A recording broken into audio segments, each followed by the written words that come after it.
तो आज हम लोग देखेंगे angle beam proof.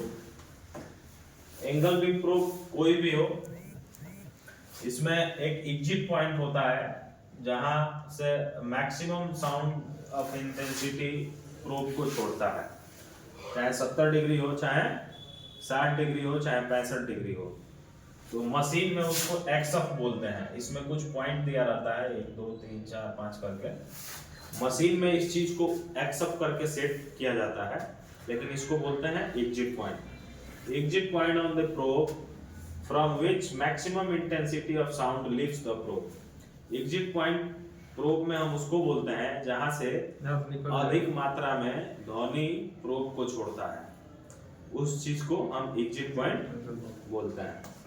In angle beam probe, the sound enter the material with an angle. Angle beam probe में जो हमारा ध्वनि है वो पदार्थ में एंगल में एंट्री करता है to the normal with respect to entry surface. But entry surface पे क्या सामान्य रूप से वो प्रवेश कर जाता है, पता होता नहीं चलेगा। Angle beam probe is identified by size of the crystal. Rectangular होगा, इसका साइज कैसा होगा? रेक्टेंगुलर होगा। फ्रीक्वेंसी, एंगल कितना है विथ 1 सॉकेट, और उसमें साथ ही साथ एक सॉकेट बना रहेगा। इससे हम एंगल बीम प्रोब का पहचान करेंगे। Standard angle probes are available are 45 degree, 60 degree and 70 degree. 3 angle standard angle होता है इसका, जो 45 डिग्री है, 60 डिग्री है और 70 डिग्री है। यही 3 डिग्री का ज्यादातर प्रयोग किया जाता है, इसलिए इसको स्टैंडर्ड एंगल प्रोब बोलते हैं। ठीक है।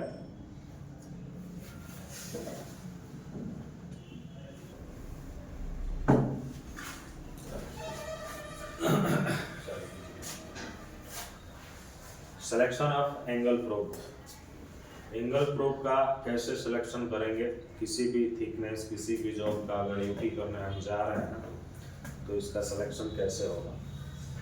For plates and planar section, किसी प्लेट का या किसी समतल खंड का अगर यूटी करना है तो यहाँ पे हम फार्मूला यूज करेंगे theta equal to 90 minus T, जहाँ theta equal to probe angle होगा और T equal to thickness of the job to be tested. जिसका हम टेस्टिंग करने वाले हैं उस जॉब का थिकनेस हम ले लेंगे।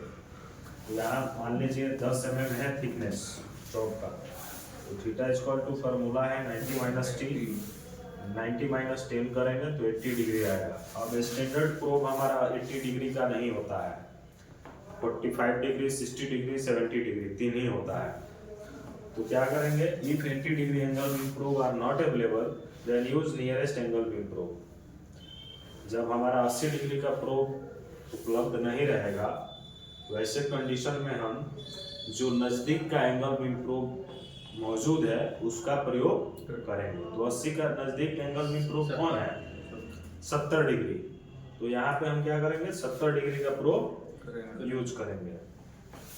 इस कह रहा है if thickness is greater than equal to 45 mm, और या तो यदि थिकनेस हमारा है 45 डिग्री, 45 mm हो या 45 mm से ज़्यादा हो, then theta equal to 45 degree use. तो थीटा यानी जो प्रोब एंगल सिलेक्ट करेंगे वो हम 45 डिग्री ही सिलेक्ट करेंगे। 45 mm से ज़्यादा हो या 45 mm के बराबर हो, नहीं कम नहीं, 45 mm के बराबर। उस जगह कम रहेगा तो वेल्डिंग के लिए अगर प्रोब सिलेक्शन करना है तो कैसे करेंगे? इसका फॉर्मूला होता है theta equal to 90 minus alpha by 2। Weld का ये टोटल अल्फा यानी इंक्लूडिंग एंगल, दोनों को जोड़ने के बाद से पूरा कितना एंगल बन रहा है उसको हम इंक्लूडिंग एंगल कहते हैं। Where theta is equal to probe angle, alpha is equal to including angle given by drawing और WPS। ड्राइंग से मिले या WPS से मिले। WPS यानी वेल्डिंग प्रोसीजर स्पेसिफिकेशन, वेल्डिंग मारने का जो प्रक्रिया है उसमें उसका विश्लेषण दिया जाता है। तो यहाँ इंक्लूडिंग एंगल हमारा 70 डिग्री है मान लीजिए, then theta is equal to 90 minus 70/2 हो जाएगा, डिवाइड करने के बाद 35 आएगा, theta is equal to 90 minus 35 किया जाएगा, 55 डिग्री आएगा। यूज नियरेस्ट एंगल 60 डिग्री, तो नियरेस्ट एंगल क्या है 60 डिग्री है, तो 60 डिग्री का प्रयोग करेंगे। If calculated angle is other than 45 degree, calculation जो हम कर रहे हैं उसके बाद हमारा जो एंगल आ रहा है वो 45 डिग्री के अलावा कुछ और आ रहा है, then in addition to calculated angle, तब जो आपने कैलकुलेट किया एंगल उसमें जोड़ने के लिए 45 degree angle probe will be used for root discontinuity. तब हम 45 डिग्री प्रोब का रूट डिसकंटिन्यूटी को पता करने के लिए हमेशा ऐड करेंगे।